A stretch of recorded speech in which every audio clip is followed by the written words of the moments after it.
It defies any sense of logic.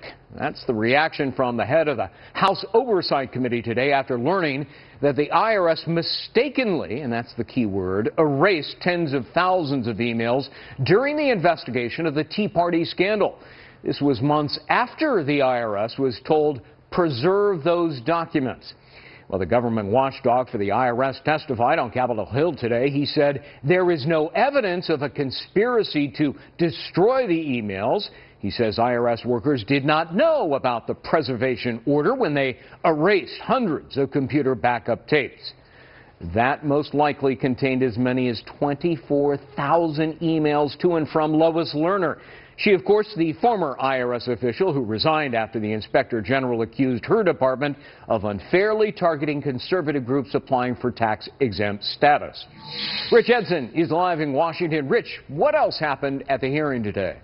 Well, questions of how the IRS botched preserving those emails and how diligently officials there tried to recover them. After revealing his agency had erased about 2 years' worth of Lerner emails, IRS Commissioner John Koskinen told Congress he would work to recover them. Though the Treasury Inspector General investigating this says the IRS failed to search several sources for Lerner emails, like backup tapes, hard drives, and Lerner laptops.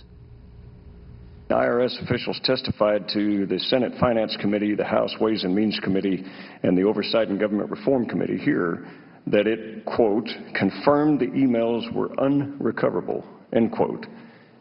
Given then that these tapes had, the degaussing or whatever had been stopped, given that recoverable data still existed on the tapes, was that statement true? It would not appear to be true. The Inspector General says his investigators recovered about 1,000 emails the IRS had failed to give the Congress or the Department of Justice, Greg. What's the next step in this investigation now, Rich?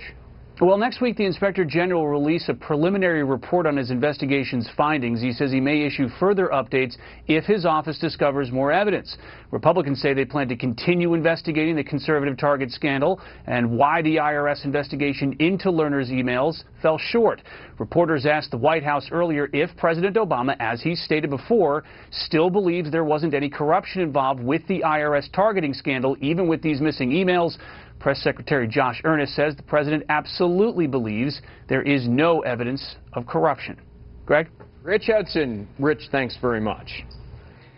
Let's bring in Jillian Melker. She is a reporter for the National Review who's covered various Oversight Committee issues. Good to see you, Jillian. Thank you for having me. All right, the evidence existed. There was an order to preserve it. They didn't do it. They destroyed it instead, which seems to leave a couple of possibilities. One, people at the IRS deliberately obstructed justice, or number two, they're incredibly incompetent, which seems likely. Well, I find both explanations credible, but I think, we've got to look at the timing on this. This happened 1 month after we learned about Lois Lerner's missing emails, and all of a sudden, 422 backup disks are magnetically erased. This is a Jesse Pinkman move. Yeah, I mean, it really is, from Breaking Bad.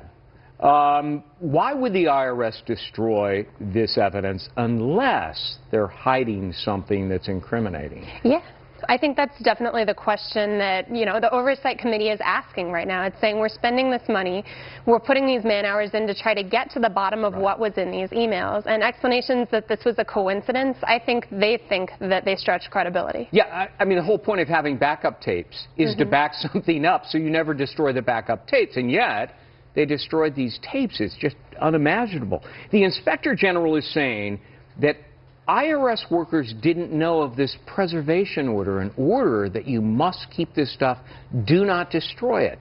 And, well, they didn't know about it. Well, they got to be the only ones in Washington, D.C. who didn't know about it. It was all over television and the internet. It was, and it was subject not only to a preservation order and a congressional subpoena.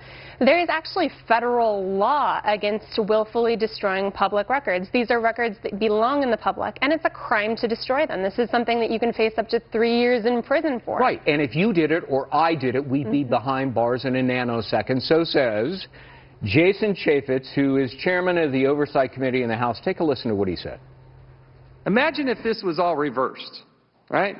Imagine if you were on the receiving end of an inquiry from the IRS, and they asked you for documents, and they issued you a subpoena, and you destroyed the evidence.